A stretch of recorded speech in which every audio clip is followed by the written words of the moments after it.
नमस्कार, मी भाग्यश्री लेले. मिती क्रिएशन्स आयोजित श्रावण महोत्सव 2024चं हे 10वं वर्ष आहे. त्याबद्दल उत्तराताई आणि टीम मिती तुमचे मनापासून खूप खूप अभिनंदन आणि कौतुक देखील. गेली 4 वर्ष श्रावण महोत्सव या पाककला स्पर्धेशी मी परीक्षक या नात्याने जोडली गेले. याचा मला खरंच खूप आनंद आहे. प्रत्येक गृहिणी ही अन्नपूर्णा आहे, ती सुगरण आहे.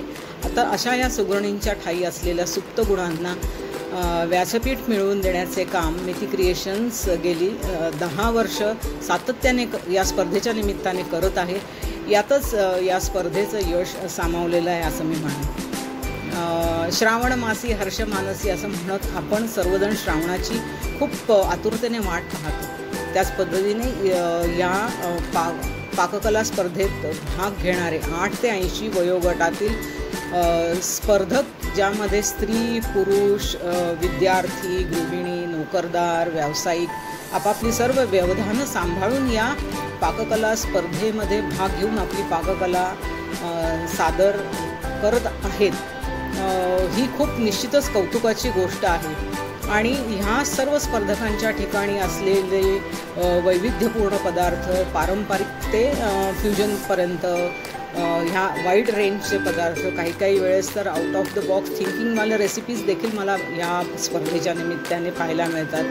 परत नुसतंच तेवढंच नाही तर त्या पदार्थांचं सजावट, त्यांची मांडणी, त्यांचं सादरीकरण या गोष्टी तर त्यामध्ये अगदी खूपच सुंदर रीतीने सर्व स्पर्धक ॲड करतात. स्पर्धकांच्या ठिकाणी असलेलं टाईम मॅनेजमेंट, त्यांच्या ठिकाणी असलेला कॉन्फिडन्स, पेशन्स एवढ्या महाराष्ट्राच्या कानाकोपऱ्यातून येतात.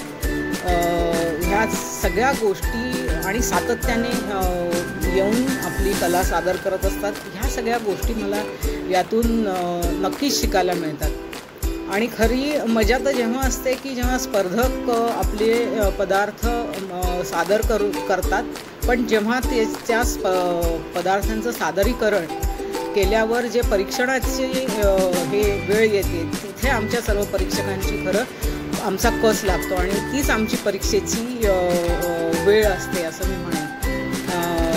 तर पण सगळं हे करताना मला खरंच खूप आनंद वाटतं, मजा वाटते. तर उत्तराताई आणि टीम मिती तुमचे खरंच पुन्हा एकदा खूप खूप आभार. आणि चला तर मग आपण श्रावण महोत्सव 2024च्या पाककला स्पर्धेमध्ये तुमच्या वैविध्यपूर्ण अशा रेसिपींसोबत लवकरच भेटूया.